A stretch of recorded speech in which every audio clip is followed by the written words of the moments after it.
I am dying to give some scientific-minded person my hair, my saliva, my poop, my sweat, anything that is on me. I want to give it to them and then have them tell me everything I need to know.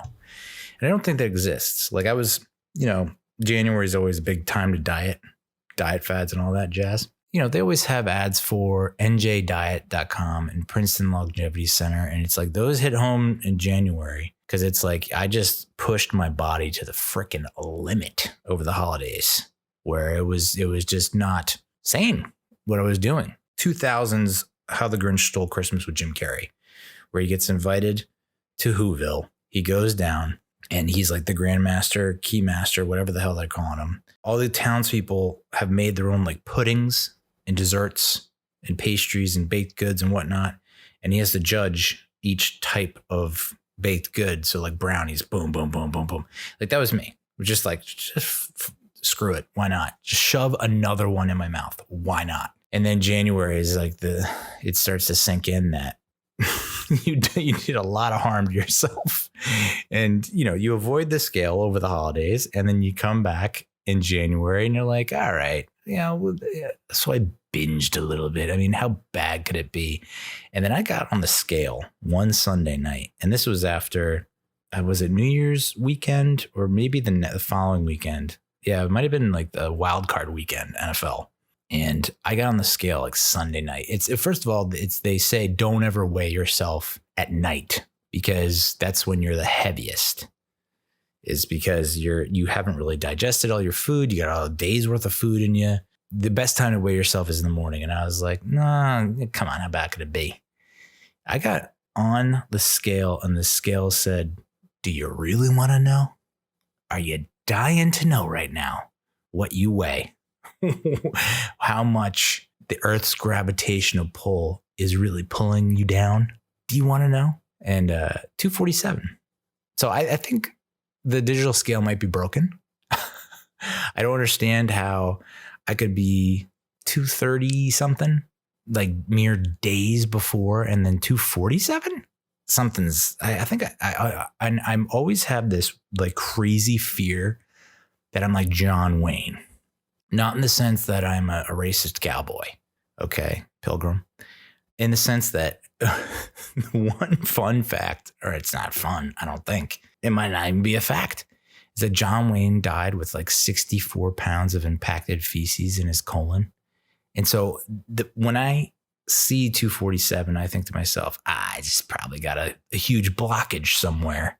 There's just something that's stuck somewhere in my innards that I just need to jostle loose. And then that 10 pounds, that 20, 30, 40 pounds will come right off. I just need to get I've been dying to get an enema, basically.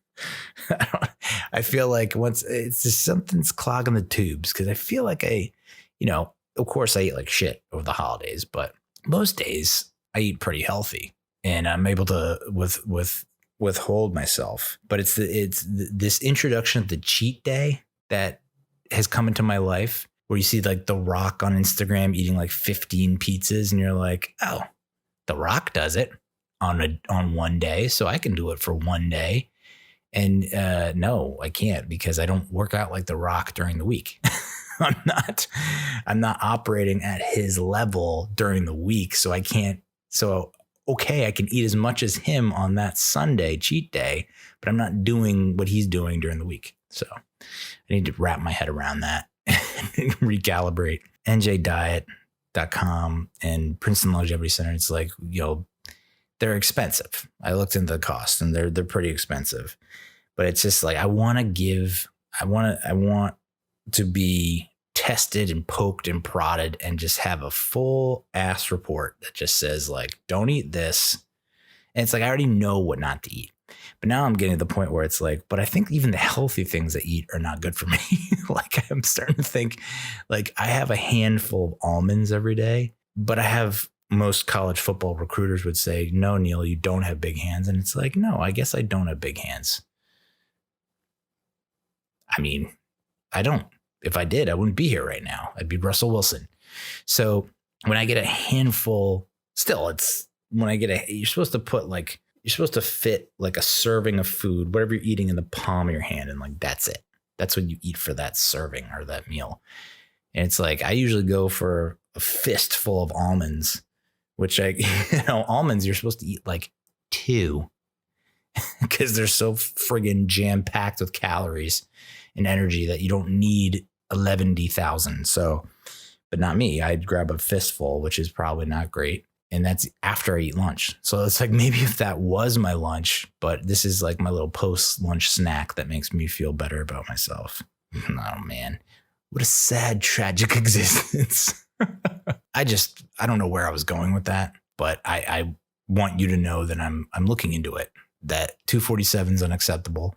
240 is like, that's Homer Simpson's weight. I am Homer Simpson, but I'm pretty sure Homer Simpson was not 6 foot. I mean, I'm 5'11" and 3/4, but you round up at 6 foot. So I'm pretty sure he wasn't 6 foot, but maybe he was. I'm also older than Homer Simpson now, which is just, that's tough to handle. I don't know if I can really grasp that. I mean, the NJ diet, I've read into it a little bit. And it's basically like, it's just like a crash diet. Just like, yeah, you can lose a ton of weight when you're eating like 500 calories a day and taking a bunch of fat burners.